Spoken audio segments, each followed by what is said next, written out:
యాకోబు తన అన్న అయిన ఏశావును కలుసుకుంటున్నాడు. గత పాఠంలో యాకోబు దేవుణ్ణి కలుసుకున్నాడు. ఆ రాత్రి దేవుడు యాకోబుతో పోరాడాడు. పోరాడింది యాకోబు కాదు, దేవుడు. యాకోబు మరో పోరాటం కోసమేమీ చూడడం లేదు. తన వెనుక లాబాను, తన ముందు ఏశావు. యాకోబు కన్నులెత్తి చూడగా ఏశావు అడుగో వస్తున్నాడు. అతనితో 400 మంది ఉన్నారు. గత రాత్రి అనుభవంతో యాకోబు నిండిపోయి ఉన్నాడు. పోరాటమందు యాకోబు విరోధించటం లేదు, నిరోధించాడు. దేవుడు ముట్టాడు, స్పృశించాడు. యాకోబుకు అది గొప్ప దెబ్బ. తన తుంటి నరం తెగింది. అతడు కుంటివాడయ్యాడు. దేవుడు తన వేలితో ముట్టాడో లేదో ఆ దెబ్బకే అతడు తట్టుకోలేకపోయాడు. యాకోబు కుంటివాడై కుప్పకూలిపోయి దేవుని కాళ్ల మీద పడ్డాడు. దేవుడు ఆశీర్వదించాడు. ఆ ఘడియ నుండి యాకోబు జీవితం కొత్త మలుపు తిరిగింది, పరివర్తన వచ్చింది. అది మనకు ఈ 33వ అధ్యాయంలో కనపడుతోంది. అంతకు ముందు మనిషేనా ఇతడు అనిపిస్తుంది మనకు. యాకోబు ఇప్పుడేం చేస్తున్నాడు? తన పిల్లలను లేయా, రాహేలులకు 2 దాసీలకు పంచి అప్పగించాడు. కుటుంబానికి క్షేమం కలగాలి, వారికి ఎట్టి ఆపద కలగకూడదు. యాకోబు ఈ విషయంలో కట్టుదిట్టం చేసుకుంటున్నాడు. అతడు ముందరగా దాసీలను, వారి పిల్లలను, వారి వెనుక లేయాను, ఆమె పిల్లలను, ఆ వెనుక రాహేలును, యోసేపును ఉంచి తాను వారి ముందర వెళ్లుతూ తన సహోదరుణ్ణి సమీపించే వరకు 7 మారులు నేలపై సాగిలపడ్డాడు. ఏశావును సమీపించడానికి ఎంత భయపడుతున్నాడో చూచారా? దూరం నుంచే వంగి వంగి దండం పెడుతున్నాడు. ఏశావుతో 400 మంది ఉన్నారు. ఇంతకు ఏశావు మనసు ఎలా ఉందో? ఏశావు తనకు స్నేహితుడా, శత్రువా అర్థమవటం లేదు. ఏశావే పరిగెత్తుకుంటూ యాకోబుకు ఎదురు వచ్చాడు. అతణ్ణి కావిలించుకొని ముద్దు పెట్టుకున్నాడు. వారిద్దరూ కన్నీరు విడిచారు, ఏడ్చారు. అన్నదమ్ములు, కవల పిల్లలు ఎంతో కాలానికి కలుసుకుంటున్నారు. గతించినదంతా మరిచిపోయి ఆప్యాయంగా ఒకరినొకరు కావిలించుకున్నారు. దేవుడు ఏశావు హృదయాన్ని మార్చివేశాడు. నేను యాకోబును చంపుతా అని ప్రతిజ్ఞ చేసిన ఏశావు ఇప్పుడు తన సోదరుణ్ణి గాఢంగా కావిలించుకున్నాడు. ఏశావు కన్నులెత్తి ఆ స్త్రీలను, పిల్లలను చూచి అన్నాడు, వీరు నీకేం కావాలి? అతడన్నాడు, వీరు నీ సేవకునికి దేవుడు దయచేసిన పిల్లలే. అప్పుడు ఆ దాసీలు, వారి పిల్లలు దగ్గరగా వచ్చి సాగిలపడ్డారు. అలాగే లేయా, ఆమె పిల్లలు వచ్చి సాగిలపడ్డారు. ఆ తరువాత యోసేపు, రాహేలు వచ్చి సాగిలపడ్డారు. యాకోబు అనవసరంగా ఆందోళన చెందాడు గాని దేవుడే ఏశావు మనసు మార్చాడు. ఇక్కడ యాకోబు తెలివితేటలు కాదు, దేవుని కృప అని గుర్తించాడు. ఏశావు ప్రశ్న అడుగుతున్నాడు, నాకు ఎదురుగా వచ్చిన ఆ గుంపంతా ఎందుకు? యాకోబన్నాడు, నా ప్రభువులైన తమరి కటాక్షం నా మీద రావటానికే. కాని ఏశావు ఏమన్నాడు? సహోదరుడా, నాకు కావలసినంత ఉన్నది, నీది నీవే ఉంచుకో, ఇదంతా నాకెందుకు? ఎందుకిదంతా తెచ్చావు? యాకోబు అంటున్నాడు, అలా కాదు, నీ కటాక్షము నా మీద ఉంటే చిత్తగించి నేను ఇచ్చే ఈ కానుక పుచ్చుకో. దేవుని ముఖం చూచినట్లు నీ ముఖం చూచాను. నీ కటాక్షము నా మీదికి వచ్చింది గదా, నేను నీకిస్తున్న కానుకను చిత్తగించి పుచ్చుకో. దేవుడు నన్ను కనికరించాడు, నాకు కావలసినంత ఉన్నది. ఈ విధంగా అతణ్ణి బలవంతం చేశాడు. గనుక అతడు అది పుచ్చుకొని అన్నాడు, మనము వెళుదాం పదా, నేను నీకు ముందుగా సాగిపోతాను. చూడండి, అన్నదమ్ముల మధ్య అంతకు ముందు పచ్చిగడ్డి వేస్తే భగ్గున మండేది. ఒకరి నుంచి ఒకరు ఏదో కొంత లాక్కోవాలనే చూచారు. యాకోబు మనసు పూర్తిగా మారిపోయింది. నేనిచ్చే కానుకను తీసుకో అంటూ సోదరుణ్ణి బలవంతం చేస్తున్నాడు. నాకు వద్దు, నాకే బోలెడంత ఉంది అంటే కాదు, కూడదు, తీసుకోవాల్సిందే అంటూ బలవంతం చేస్తున్నాడు. యాకోబు మాటలు వింటుంటే యెరికోలో జక్కయ్య జ్ఞాపకమొస్తాడు. యేసు ప్రభువు తన ఇంటికి వచ్చినప్పుడు జక్కయ్య మనసు మారి కొత్త మనిషి అయ్యాడు. మేడి చెట్టెక్కిన జక్కయ్యేనా ఇతడు అనిపించేటట్లు మాట్లాడుతున్నాడు. అంతకు ముందు ప్రజలను మోసం చేసి అన్యాయంగా ఎంతో డబ్బు దండుకున్నాడు. ఎవరికి నేను అన్యాయం చేశానో వారికి 4 అంతలు ఇచ్చేస్తాను అంటున్నాడు. నష్టపరిహారం చెల్లించడానికి అతడు సిద్ధం. అలాగే ఈ యాకోబులో కూడా అలాంటి మార్పే వచ్చింది. ఒక పూట తిండి పెట్టి ఏశావు జ్యేష్ఠత్వాన్ని తీసుకున్నాడే, మరి ఇప్పుడు ఎన్నెన్నో కానుకలు బలవంతాన ఊరికే ఇచ్చేస్తున్నాడు. ఆ యాకోబేనా ఇతడు? ఎంత మార్పు! వారి సభ్యత ఎలాంటిదంటే, ఎవరైనా కానుక ఇస్తే దాన్ని నిరాకరిస్తే అవమానపరిచినట్లు. అందుకే ఏశావు తనకు యాకోబు ఇచ్చింది తీసుకున్నాడు. పైగా అంటున్నాడు, తమ్ముడు, నేను నీకు తోడు వస్తాను, దారి చూపుతాను. అందుకు యాకోబన్నాడు, నా వద్ద ఉన్న పిల్లలు పసిపిల్లలు, గొర్రెలు, మేకలు, పశువులు, పాలిచ్చేవి చూస్తున్నావు గదా. ఒక్కరోజే వాటిని వడిగా తోలితే అవి చస్తాయి. ఇది ప్రభువుల వారు గ్రహించండి, అన్యథా తలంచకండి. తమరు దయచేసి ముందుగా వెళ్ళండి. తమ దాసుడనైన నేను నా ప్రభువుల వారి వద్దకు శేయూరుకు వస్తాను. నా ముందర ఉన్న మందలు నడువగలిగిన కొలది వాటిని మెల్లగా నడిపించుకుని వస్తాను. నీవు త్వరగా వెళ్ళిపో, మేము మెల్లిగా ప్రయాణం చేసి వస్తాము. ఏశావు అన్నాడు, నీకిష్టమైతే నా వద్ద ఉన్న ఈ జనులలో కొందరిని నీ వద్ద విడిచి వెడతాను. యాకోబన్నాడు, అదంతా ఎందుకు? నా ప్రభువుల వారికి నాపై కటాక్షం ఉంది, అది చాలు.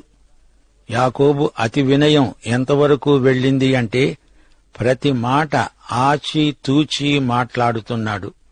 మాటమాటకు నా ప్రభువులైన తమరు అంటున్నాడు. ఎంత తగ్గింపు, ఎంత విధేయత! అదే రోజున ఏశావు తన త్రోవన శేయీరుకు వెళ్లిపోయాడు. శేయీరు ఎక్కడ ఉంది? అది దక్షిణ కనానులో ఉంది. అది ఎదోము ప్రాంతం. తన తండ్రి తదనంతరం ఏశావు శేయీరు కొండకు తరలి వెళ్లిపోయాడు. ద్వితీయోపదేశకాండం 2వ అధ్యాయం 5వ వచనం ప్రకారం ఈ ప్రాంతం ఏశావుకు ఇయ్యబడింది. ఏశావుకు స్వాస్థ్యముగా శేయీరు మన్య ప్రాంతమును ఇచ్చాను అన్నాడు దేవుడు. సరే, ఇప్పుడు యాకోబు పయనమై వెళుతున్నాడు. సుక్కోతు అనే చోటికి వెళ్లి తనకు ఒక ఇల్లు కట్టించుకొని తన పశువులకు పాకలు వేయించాడు. సుక్కోతు అంటే పాకలు, పశుల పాక సుక్కోతు. యేసు ప్రభువు బెత్లెహేములో పశుల పాకలో పుట్టాడు. అది మనకు సుక్కోతు, అందరికీ అందుబాటులో ఉన్న పాక.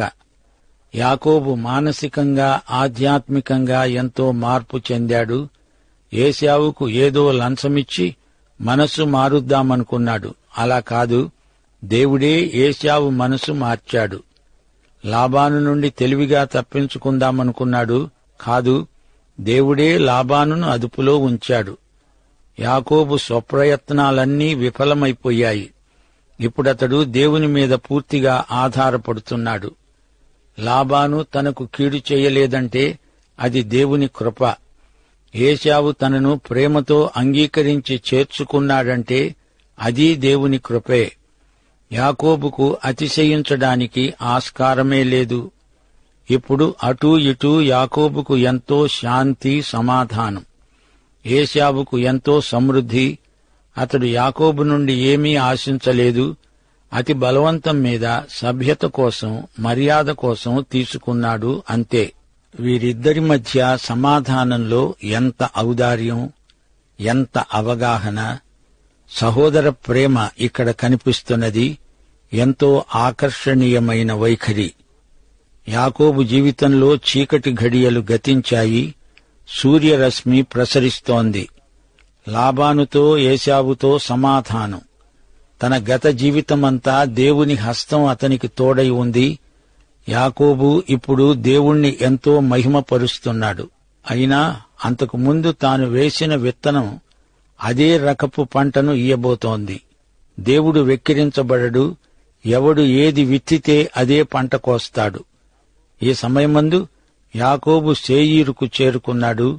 తండ్రి చనిపోయినప్పుడు తండ్రి అంత్యక్రియలకు వచ్చినప్పుడు మళ్లీ కనపడతాడు. అంతవరకు యాకోబు సంగతి మనకు వినబడదు. 35వ అధ్యాయం వరకు యాకోబును మళ్లీ చూడము. యాకోబు, భలే వాడివయ్యా బాబు, మా జీవితాలకు ఎంత సన్నిహితంగా ఉన్నావో అనిపిస్తోంది మనకు.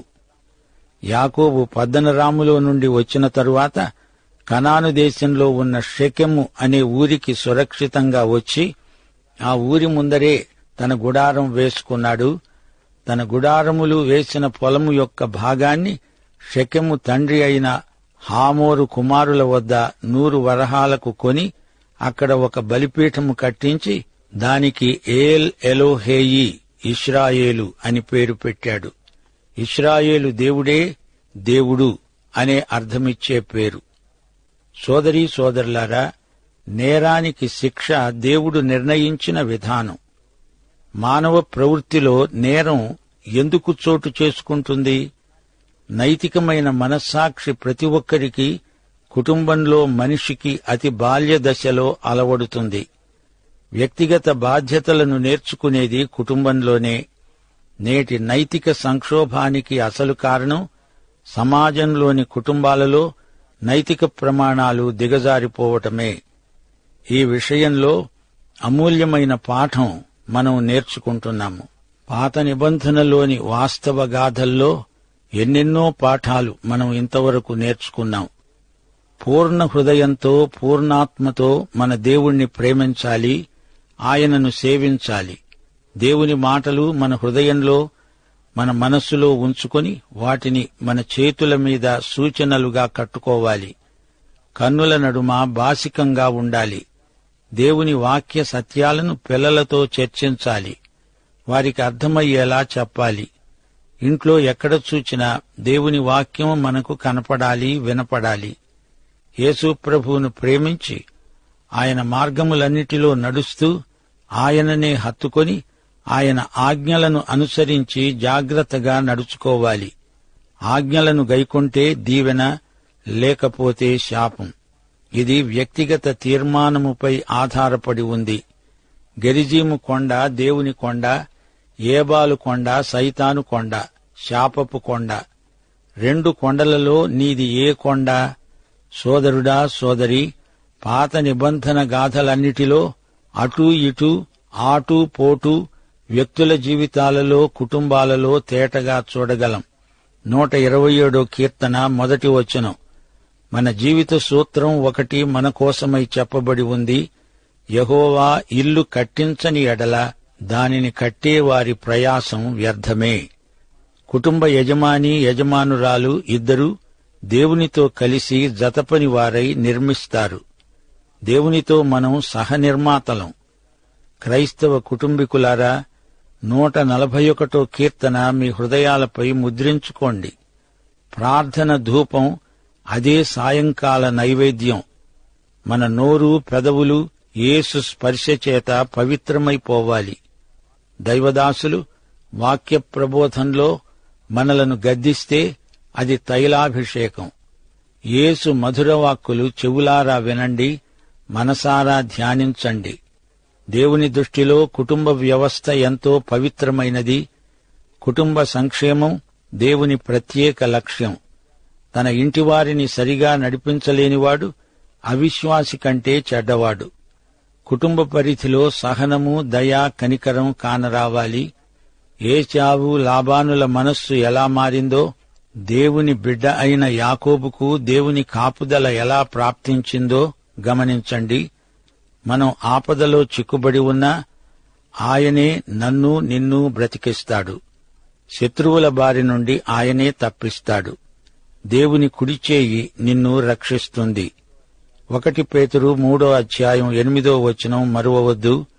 మీరందరూ ఏకమనస్కులై ఒకరి సుఖదుఃఖములయందు ఒకరు పాలుపడి సహోదర ప్రేమ గలవారు, కరుణాచిత్తులు, వినయ మనస్కులై ఉండండి.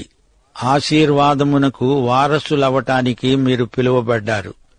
గనుక కీడుకు ప్రతీకారము, దూషణకు ప్రతిదూషణ చేయక దీవించండి. తల్లిదండ్రులు పిల్లలను నిష్పక్షపాతంగా పెంచాలి. ఏశావు, యాకోబుల విషయంలో ఇదే గుణపాఠం తల్లిదండ్రులు నేర్చుకోవాలి.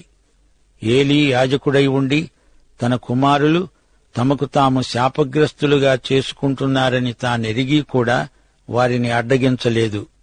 గనుక అతని ఇంటికి నిత్య శిక్ష వచ్చింది. సమూయేలు కుమారులు తండ్రి ప్రవర్తనను అనుసరింపక ధనాపేక్షకులై లంచాలు పుచ్చుకొని న్యాయాన్నే తిప్పివేశారు. తన కుమారుడైన అదోనియాను నువ్వు ఈలాగు ఎందుకు చేస్తున్నావు అని విచారించి దావీదు అతణ్ణి ఎన్నడూ గద్దించలేదు, నొప్పించలేదు. సామెతలు 29:15 బెత్తము గద్దింపు జ్ఞానమును కలిగిస్తాయి.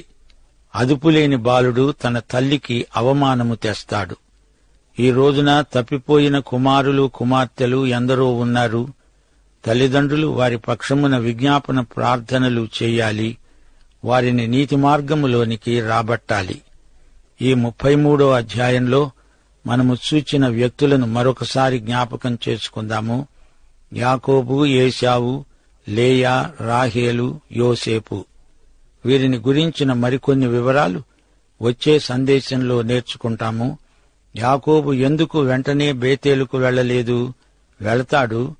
మొన్ననే దేవుని దెబ్బకు కుంటివాడై వేగం తగ్గించి నెమ్మదిగా మెల్లగా నడుస్తున్నాడు. శారీరకంగా నడుము విరిగిన ఆత్మకాళ్లతో నడవటం ప్రారంభించాడు. చూడండి, యాకోబుకు అభినందనలు చెబుదాము. యాకోబు బలిపీఠం నిర్మించాడు. తాత అబ్రహాము అలాగే బలిపీఠాలు కట్టేవాడు. యాకోబు దేవుని యందలి ఒక గొప్ప లక్షణాన్ని గుర్తించి దేవుణ్ణి అర్థవంతంగా ఆరాధిస్తున్నాడు. ఏల్ ఎలోహేయి ఇశ్రాయేలు. ఇశ్రాయేలు దేవుడు అసలైన దేవుడు. వేరే దేవుడు లేనే లేడు. ఇప్పుడిప్పుడే యాకోబు నడక నేర్చుకుంటున్నాడు అనడానికి ఇది రుజువు. బేతేలు వైపునకు నడిచి వెళుతున్నాడు. ఇక 34వ అధ్యాయంలో దీనా యొక్క దీనగాథను మనం వినబోతున్నాము. యాకోబు చేసిన గొప్ప తప్పు ఇదే. అతడు షెకెములో ఉండకూడదు. అక్కడ నివాసం ఏర్పరచుకొని యాకోబు గొప్ప తప్పు చేశాడు. యాకోబుకు లేయాకు పుట్టిన కూతురు దీనా. ఈ అమ్మాయిని షెకెము చెరిచాడు. ఈ షెకెము హివ్వీయుడైన హామోరు కుమారుడు. ఈమె సోదరులు షిమ్యోను, లేవి కక్ష సాధింపు చర్యకు ఉపక్రమించారు. హామోరు పట్టణమందలి పౌరులందరినీ హతం చేశాడు. యాకోబు కుటుంబ చరిత్రలో ఇది ఒక చీకటి పుట. ఈ రోజు పాఠాన్ని మరి ఒకసారి పునర్విమర్శ చేసుకుందాము. 1. మానవునిలో పరివర్తన తేగలవాడు దేవుడు మాత్రమే.